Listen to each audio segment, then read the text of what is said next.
বুঝছেন কি বেবি তাহলে বলেছিস কেলা প্লেনে চল আরে হাসিস পরে আগে জলদি করে উঠাবো ওইটা পড়লে তো হইব না আগে দরদাম চুকা এলো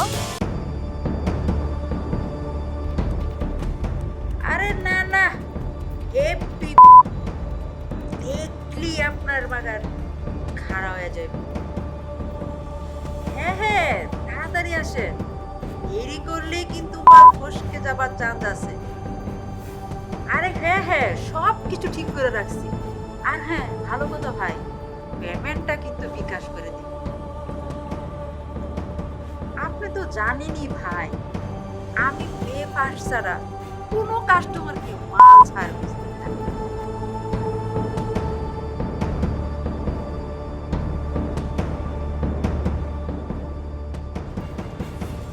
ওকে বাই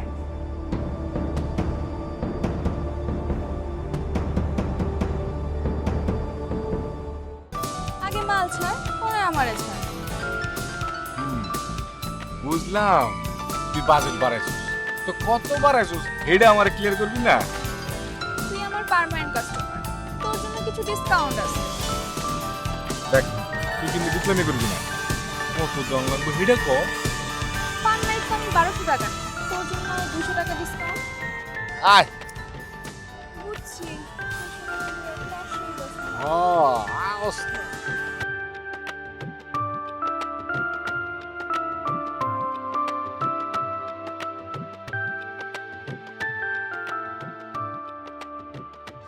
সামনে থেকে 2 প্যাকেট নান্না বিরিয়ানি লইস 2 প্যাকেট বিরিয়ানি হ্যাঁ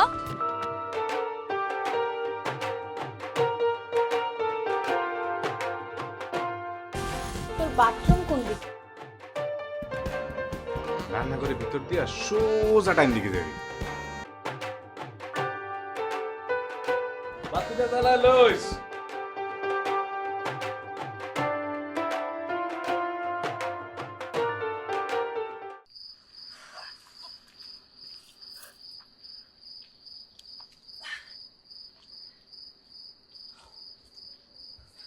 আয় চুতিয়া আয় তুই আমার কয় টাকা দিছস হ্যাঁ কয় টাকা দিছস কেন আপনি যা চাইছেন তাই তো দিছি তাই দিছি না এনে কি কয় টাকা এনে হুম আপনি একটু ভালো মতো গইনা দেখেন বললাম তো গুনা দেখছি আর 10 টাকা কে দেবো তোর বাপে দিব নাউজুবিল্লাহ নাউজুবিল্লাহ বাপ দিব কেন আমার বাপ তো এই কাম করে নাই তোর বাপ করে নাই বাপের পোলা করছে এর লেগে দিব না আমার বাপের কোয়েন না আমার বাপ যদি জানতে পারে আমি এই কাম করছি তাইলে তো আমার 12টা বাজাইবো আপনি একটু ঠিকঠাক মতো গইনা দেখেন আমি কিন্তু টাকা ঠিকঠাক মতো দিছি তোর বাপে মনে হয় কিছু কাম করে না না আর ওই ফকির নাই এই জবা শিখবো তোর কাছে টাকা গুনা হ্যাঁ টাকা 10 টাকা বাইর কর শিগগিরই বাইর কর বলতেছি এই জবার চামড়া বেচা টাকা কোনো মাইরা খাইতে পারবো না বাইর কর কইতেছি বাইর কর পকেটে খুশ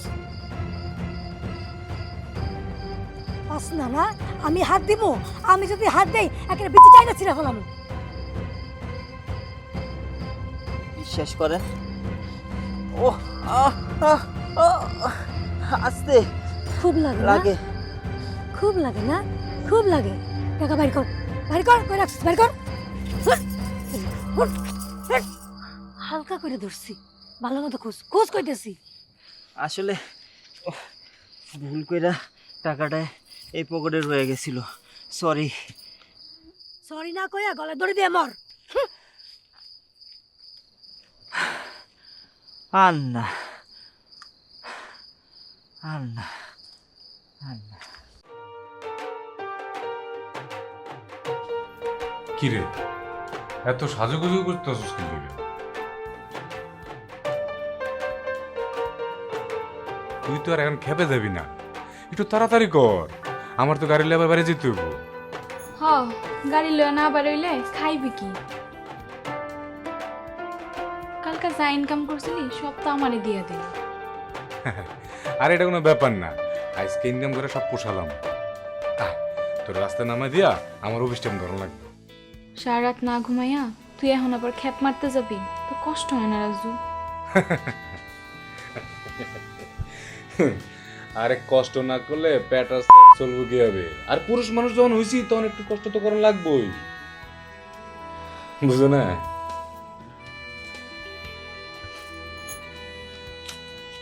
ল টাকা দাঁড়া। এটা রাখবো কেন? না না না না, তোর গতর বেচার টাকা আমি রাখতে পারবো না। টাকা টাকাই, সেটা গতর বেচা হোক আর সোনা বেচা হোক। তাছাড়া তোর পকেটে তো টিয়া নাই, এটা রাখ। তুই রাতের বেলা নান্নার বিরিয়ানিও খাইলি, এখন আবার টাকাও? এটা কোনো ব্যাপার না। তোর বউ আছে, বাচ্চা আছে, তোর অনেক টাকার দরকার। বউ বাচ্চারে খাওয়ানোর লেগা এই শহরে পড়া রইছস। সপ্তাহে 2-4 বার বউর কাছে যাইতে সব পুরুষেরই মন চায়, তোরও তো মন চায়। কিন্তু তুই টাকার অভাবে যাইতে পারস না দেখেই তো আমাকে মতো নদীরে মাঝে মাঝে যাই না, নিজেরে হালকা করস। এটা কিন্তু তোর দোষ না। ধর, তোর পকেটে যখন টেহা হইব তখন নয় দিয়া দিবি। আমার যত পার্সোনাল কাস্টমার আছে সবার মধ্যে তুই সেরা। তোর টাকা নাই কিন্তু মনটা আছে। রাস্তার নোটটি এতটা ভালো হয় এই প্রথম তোর দেখে বুঝলাম। নটি হইল আমরা তোকে সভ্য মানুষের মতো রক্তে মাংসে করে, আমগো সুন্দর একটা মন আছে। না রে, তোর মন এই সভ্য সমাজে মানুষের তুলনায় অনেক বড়। মন নিয়ে আমরা আরেকদিন কথা করবো, আজকে তোর কামে যাইতে হইব। তোর তো পার্সোনাল কাস্টমার আছে হুন্ডা আলা, হের লগে তুই কতক্ষণ পর যাবি গা? তোর চিন্তা কি? ওই যে আয়া পড়ছে তোর কাস্টমার। তুই এক কাম কর, তুই এক হোন্ডা ধরে নে। ও গো হুন্ডার তেল থাকে না, মেলা দৌড়ছি আর ছাড়ছি। 2 দিন আদর্শ কর, 2 দিন পর আবার রাস্তায় না চুরি ফেলা দিয়ে যায়। কিরে যাস না কা? আর এটা আমার মাল না। আবার পুলিশ টুলিশ না তো? কেমতে কই বুঝতে পারতেছি না।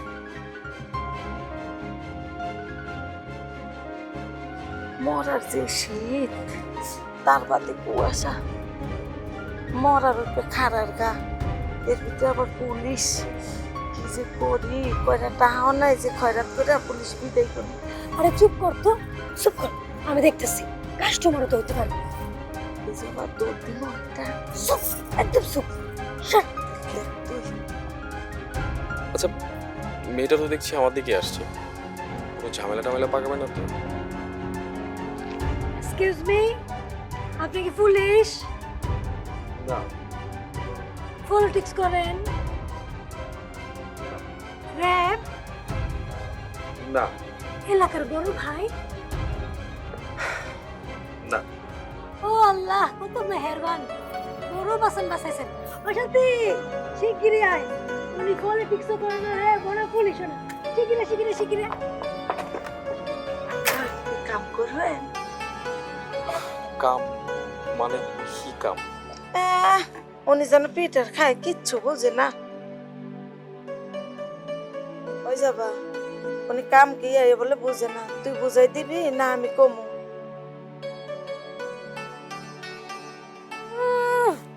কাম করেন বুঝে না, আবার নোটিকেও সামনে এসে খারাইছে। আই যা ভাই, কাম কর। হ্যাঁ রে, ওই যে ব্রিজের ধারে লয়ে যা, নিয়ে যাই। তুই যে প্র্যাকটিক্যাল কাম করস না, ওটি শিখাই দে। না না, আসলে মনে হয় আপনি ভুল বুঝছেন। আমি আসলে ওরকম কিছু মনে করে আসিনি। ওরকম ভাইবা আহস নেই, তুই কি ভাইবা আইছিস? কাম না করলে এত রাইতে না খারাইছিস কেন? জাপট, তুই থাকলে আমার কাছে কাস্টমার বিরবো না।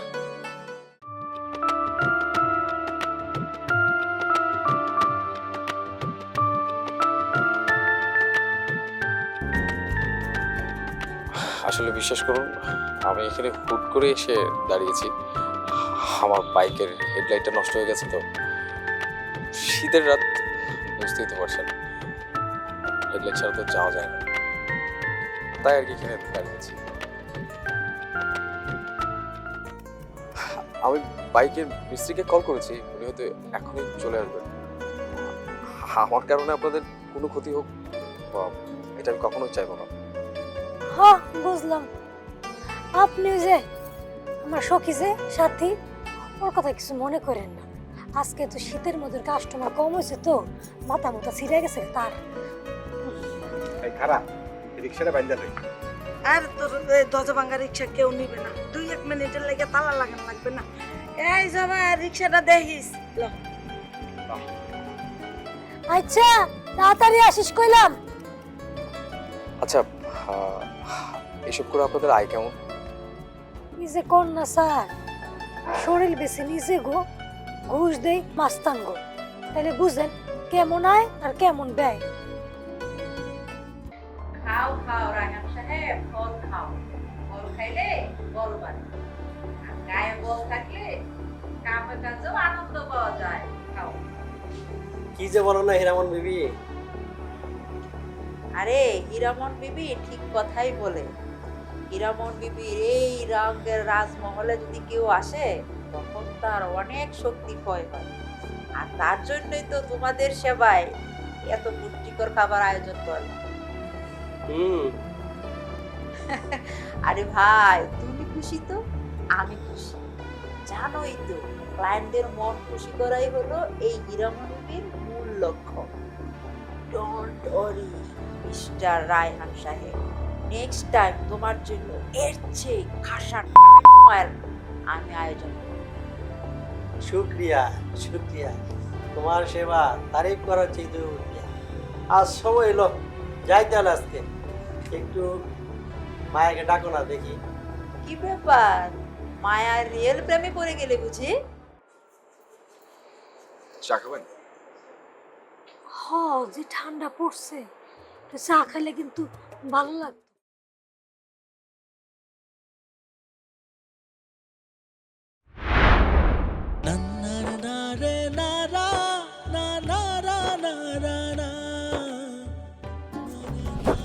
এই নাও, এবার খাও।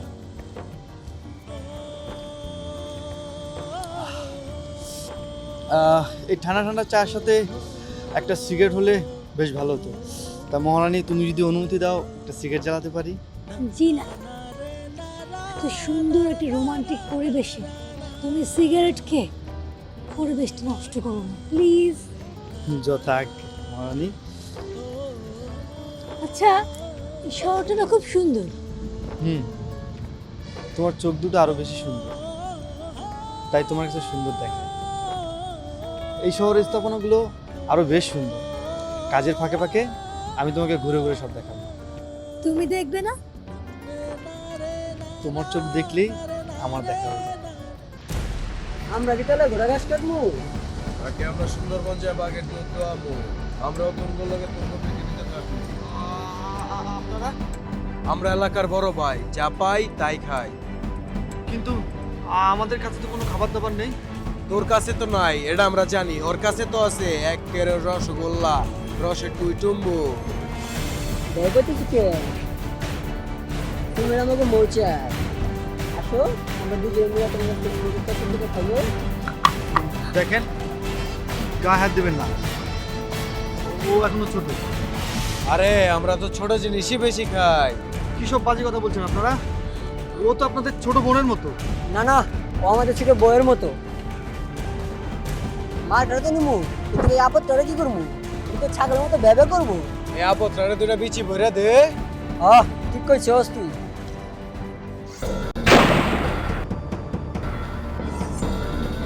আল্লাহ আল্লাহ দেখটা রে, দুইটাই তো ফিট হয়ে গেছে।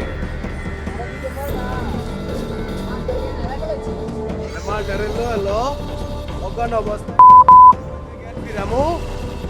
চল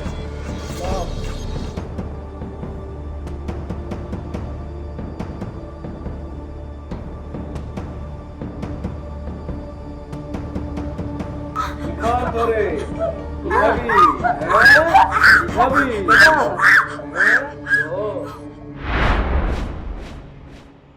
ওখান থেকে আপনি বেরোবেন কিভাবে? ওই শকুনরা আমারে মরা গরুর মতো ঠুকরায় ঠুকরায় ক্ষত বিক্ষত করছিল। আমি শরীরটা নিয়ে নড়তে পারতেছিলাম না। কত যে রক্ত ঝরছে, কত জায়গায় যে আঘাত পাইছি, বইলে আর শেষ করতে পারবো না। নিজের প্রতি নিজের এত ঘৃণা লাগতেছিল, মনে হচ্ছিল নিজের নিজে শেষ করে দিই। তারপরে দেখলাম যখন রাত হয়ে গেল, শয়তানগুলো ঘুমায় পড়ছে, আমি সিদ্ধান্ত নিলাম আমি এই পৃথিবীতে থাকবো না। আস্তে আস্তে কষ্টে কষ্টে কাতরাইতে কাতরাইতে এই ব্যথাযুক্ত শরীর লইয়া ছাদের উপর গেলাম নিজের বকুলের কাছে নিয়ে যাওয়ার জন্য। কিন্তু ছাদে যাওয়ার পর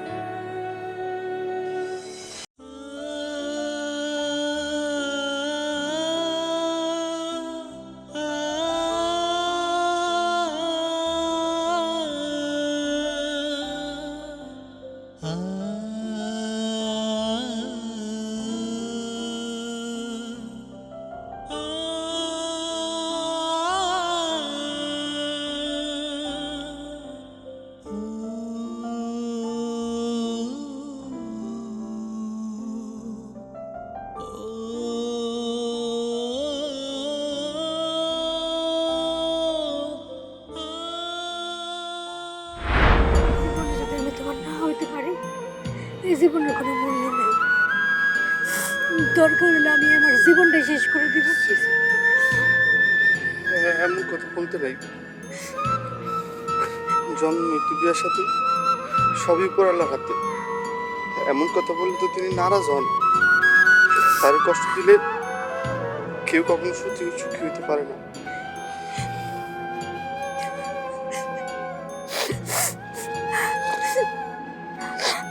আর যদি তোমার সাথে আমার সংসার লেখা নাই থাকে, তাহলে এই জীবনের মূল্য কোনো কিছু আছে বলো? না না, তোমার সাথে যদি আমার বিয়া না হয়, তারপর আমরা মৃত্যুর মতো জঘন্যতর কাজ করুম না। তুমিও না, আমিও না। প্রমিস?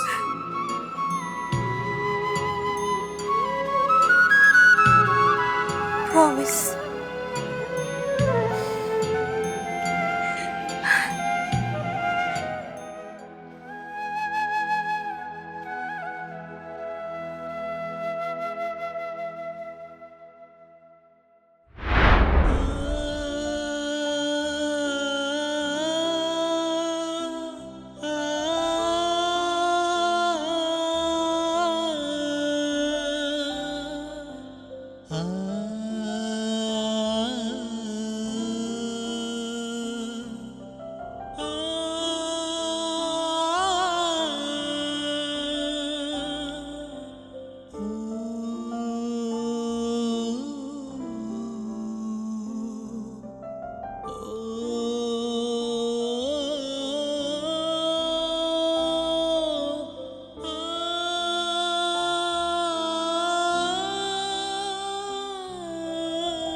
যে মেয়ে দুইটা খুন করে, সেখান থেকে পালায় আসতে পারে। একসময় জেতালা পোকে দেখলে ভয় আটকায় উঠতো, সে মেয়ে করছে দুইটা খুন। সে তো পালাইতে পারে না। তারপরে শরীরের ব্যথায়, রাগে, দুঃখে খুন করে, তারপরে আমার আর কিছু মনে নেই। হঠাৎ একদিন চোখ খুলে দেখি আমি হাসপাতালের বিছনায় শুয়ে রয়েছি। আমার চোখের সামনে দুজন মহিলা পুলিশ বসে রয়েছে। আমি এখানে কি করে এলাম? আপনারা কারা? আমাদেরকে দেখে বুঝতে পারছো না? পারতেছি, কিন্তু তোমাকে 2টা মার্ডারের দায়ে অ্যারেস্ট করা হয়েছে। হ, আমি ওই খারাপ 2টা মানুষকে খুন করছি। আপনারা আমাদের ফাঁসি দিয়া আমার বকুলের কাছে আমাকে পাঠাই। আমি নষ্ট হয়ে গেছি, ওরা আমার নষ্ট করছে। আমার নিষ্পাপ বকুল ওরা গুলি করে খুন করছে। আপনারা আমার বকুলের কাছে একটু নিয়ে যাবেন।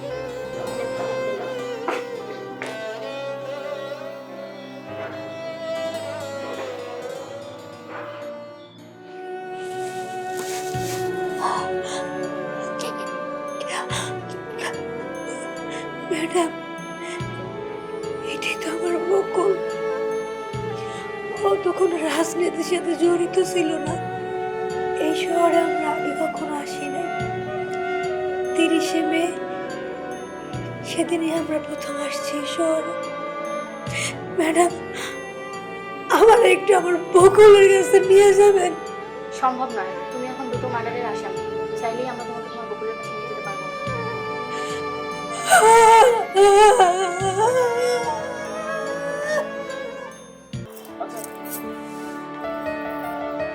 এরপর বকুলের লাশটার কি হলো? আমার কাছে পুলিশ বকুলের লাশ বাড়ি পাঠানোর জন্য ঠিকানা চায়, কিন্তু আমি দেইনি। কেন? বকুলের লাশ গ্রামের বাড়িতে গেলে সবাই জানিয়ে যেত বকুল খুন হয়েছে আমার জন্য। আমি নষ্ট হয়ে গেছি, 2টা খুন করছি, জেলে গেছি। একে একে সব বাইরে হয়ে যেত। গ্রামের লোকজনের কাছে আমার বাপ মা মুখ দেখাতে পারতো না। যেটুকু মান সম্মান নষ্ট করার তা তো আগেই করছি, আর যেটুকু পয়সা আছে সেটুকু যাতে নষ্ট না হয় এই জন্য আমি যাই না বুঝা পুলিশের কাছে গ্রামের বাড়ির ঠিকানা দেয়নি। আচ্ছা, সেখানে চাপ দেয়নি ঠিকানা? চাপ দেয় নাই, আবার আমার একটা অন্ধকার রুমে রয়ে গেছে, অনেক চাপ দিছে। আমি উপায় না দেখা অনেক উল্টা পাল্টা পাগলের মতো আচরণ করছি।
যাতে এরা বুঝতে পারে আমি পাগল হয়ে গেছি, আমি সব ভুলে গেছি, সব আমার কিছু মনে নাই। পরে পুলিশ আমাকে জানাইলো ওর লাশ বলে আঞ্জুমান মফিজুল আছে না একটা, ওখানে বলে কবর দিব বিহার হিসাবে। আমি যাই না শুই না রাজি হয়ে গেলাম। থাক, তাও তো একটা জায়গায় ওর মাটি হইব। খুবই কষ্টের। আচ্ছা, আপনি জেল থেকে ছাড়া পেলেন কিভাবে?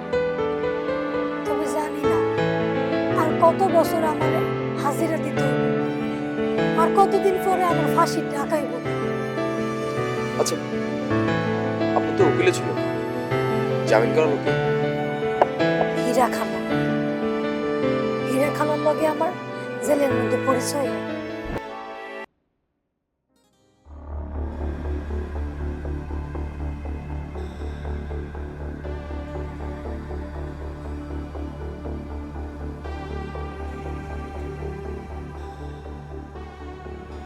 সব সময় এরকম গুমরা গুমরা কাঁদলে তোর এই কান্নার শব্দ কি দেওয়াল ভেঙে বাইরে যাইবো?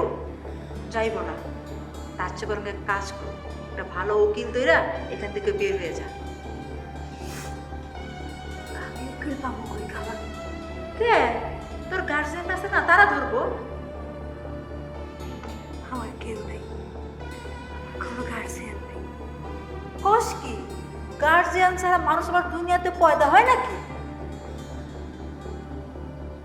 ঠিক আছে, খালা বলে যখন ডাকছস তাহলে আজ থেকে আমি তোর গার্জিয়ান।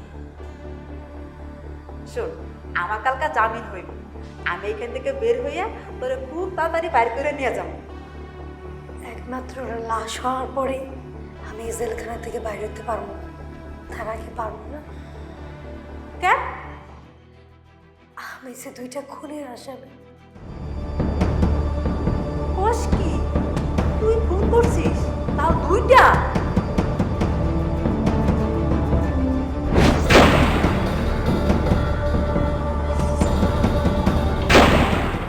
আপনি বলেন খালা, আমার মতো আসামি ফাঁসি ছাড়া আর কোনো সাজা আছে?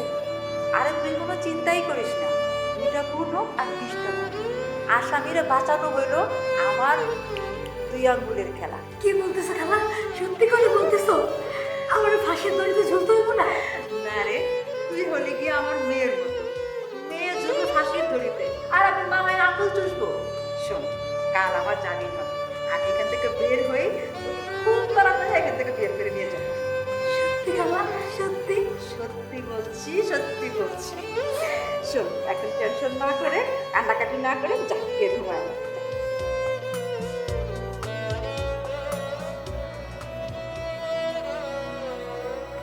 তারপর কি খালাই আপনাকে জামিন করিয়েছে?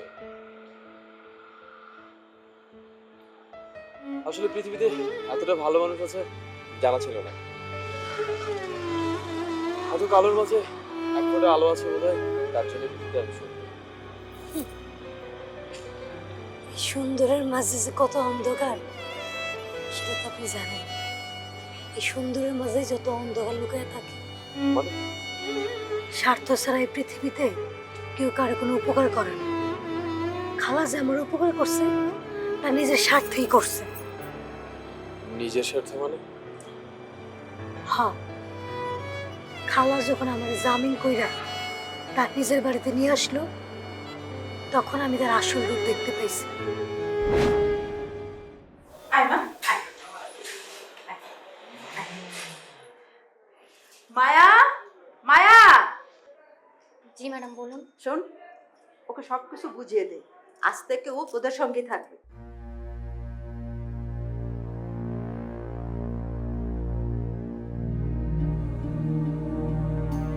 হ্যালো, কি? মহিমাকে পুলিশ ধরে নিয়ে গেছে? ওই হারামজাদা, তুই কি করতেছিস? বাল ছিঁড়তেছিলি? ঠিক আছে, এখন বল মহিমা কোন থানায় আছে? বনানি? আচ্ছা ঠিক আছে, আমি এখনই বেরোচ্ছি।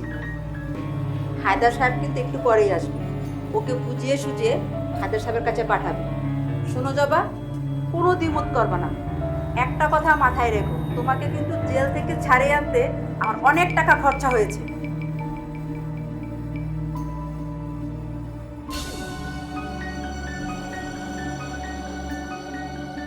আসো তোমাকে বাথরুম দেখিয়ে দিই, তাড়াতাড়ি ফ্রেশ হয়ে তোমাকে বিউটি পার্লার থেকে সাজিয়ে আনতে হবে।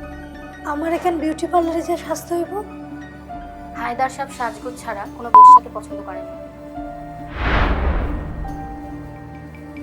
বেশ্যা? হ্যাঁ, এখানে আমরা যারা আছি সবাই বেশ্যা।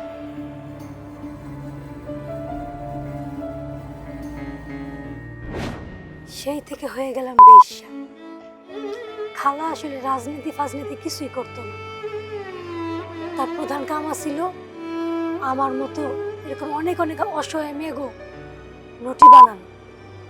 বলতে পারেন খালা হইলো নটি বানানোর কারিগর, আর ওনার বাসাটা হইলো নটি বানানোর কারখানা।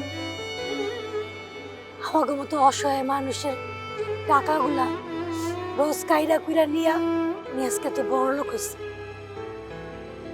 তবে ওনার একটা নীতি ভালো আছিল, সব টাকা নিয়ে গেলেও কিছু টাকা খাওয়ান পড়ানোর জন্য দিত। আর কিছু টাকা আমার দিত প্রত্যেক মাসে কোটি হাজিরা দেওয়ার জন্য। আপনি কি খালার বাসায় থেকেই ব্যবসা করছেন? আগে থাকতাম, তো এখন আর থাকি না। অসুস্থ। কার ফোন ছিল? খালার দালাল গো জ্বালায়, কারোর লোকে মুখ ফুইটা মনের সুখ দুঃখের কথা একটু কইতে পারি না। 24টা ঘন্টা আমার উপর নজর রাখে। তার মানে দাঁড়ালো খালার লোকদের কাছে আপনি সবসময় নজরবন্দি থাকেন। হয় আচ্ছা, খালার এই অনিয়মের প্রতিবাদ করেন না আপনারা?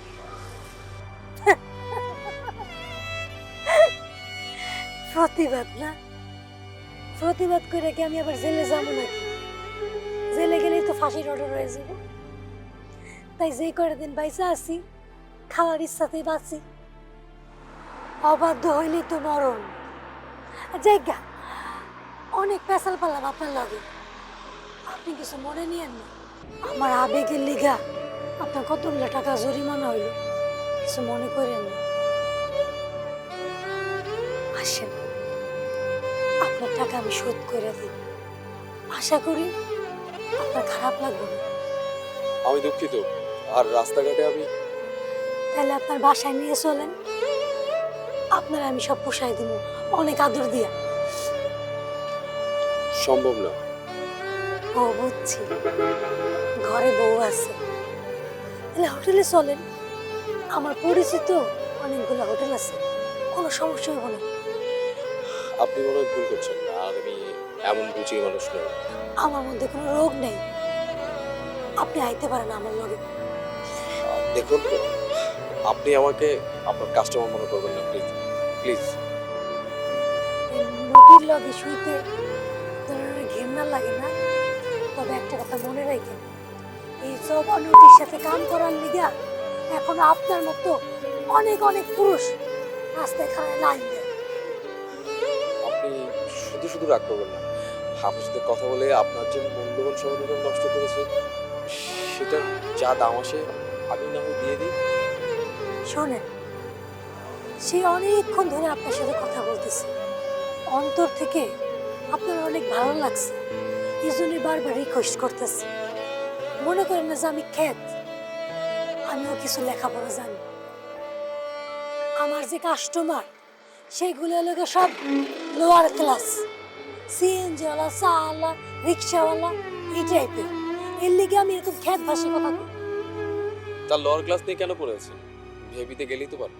আরে রাখেন আপনার ভিআইপি, অনেক দেখছি ওরা ওই লোয়ার ক্লাসদের চাইতে অশিক্ষিত। পাঠ্যপুস্তকে শিক্ষিত হইয়াও ওরা শিক্ষিত হইতে পারে না। ওরা মানুষরে মানুষ মনে করে না, কুকুরের চাইতেও জঘন্য ব্যবহার ওদের। আর এই যে ফুটপাতের মানুষগুলি, চাওয়ালা, ভ্যানওয়ালা, রিক্সাওয়ালা, ওরা গরিব হইলেও ওদের আত্মাটা ভালো, ওরা শিক্ষিত চাইতেও অনেক ভালো। আপনার কথা শুনে আমার মনের ভিতরে একটা প্রশ্ন উঠে। বলেন। সামনে তো শ্রমিক দিবস, তা ওই দিন আপনাদের কর্মশালাটা কি? বেশ্যাদের আবার দিবস? নিজেদের মুখে নিজেদের কেমন ছোট করে আপনাদের মানায় না। আপনারাও মানুষ, আপনারা নিজেরাও শ্রমিক। আমরা আমরা শ্রমিক? হ্যাঁ, আপনারা হলেন যৌন শ্রমিক। আপনারা না থাকলে এই সমাজে ধর্ষণের মতো নোংরামিগুলো আরো অনেক বেড়ে যেত। আপনাদের ওই শ্রমিক দিবসে কর্মশালা করে সরকারের কাছে দাবি করা উচিত। আপনারাই আপনাদের প্রাপ্য সম্মান থেকে নিজেদেরকে নিজেরা বঞ্চিত করে রেখেছেন। আচ্ছা স্যার, একটা সত্যি কথা এখন কইবেন, আপনি কি কোনো এনজিও কর্মী? না, এনজিওর বড় অফিসার? একদমই না। তাহলে এসব দামি দামি কথা কেমনে করে কন?